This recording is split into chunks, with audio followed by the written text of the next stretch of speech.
The little boy and his uncle bathing together seems so cozy on the surface, but only the man knows how torturous this moment is because of the inner desire for the boy, which he will soon be unable to restrain. It turns out that Mark suffers from very serious pedophilia, and she has that intense desire for children almost to the point of being unable to stop herself. Whenever he saw a child playing outside the window, he couldn't help but bring his camera and take a sneak peek of their physical gestures, and even in some public places, he never took his eyes off the child. He sized up every boy like a prey, and when he saw one he particularly liked, he would unconsciously tail behind him. Luckily, the boy's friend appeared at a crucial moment, which allowed Mark to regain a shred of sanity in time so that there were no dire consequences. Mark never went to his friends' parties, choosing instead to stay home alone and provide emotional value by stealing pictures of the boy, but after each time, a wave of guilt washed over him. He also understood that his behavior would be reviled, but the desire in his heart just couldn't be controlled. On this day he came to his nephew's birthday party, thinking that the joy of the family would divert this desire away. But when he inadvertently saw his nephew kneeling on the ground playing, his heart began to control the dirty thoughts again, but it was at this time that his nephew gave him a hug. At this time his heart can be said to be turned upside down.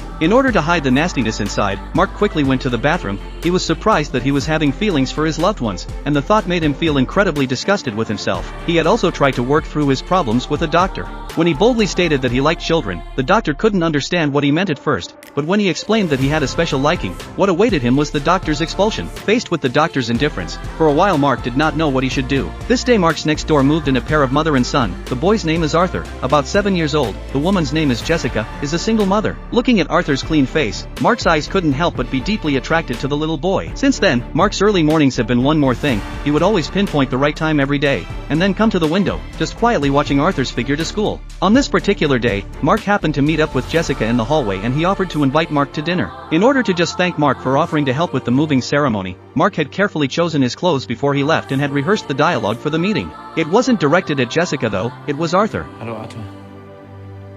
Hi Arthur. Na, wie geht's, kleiner Mann?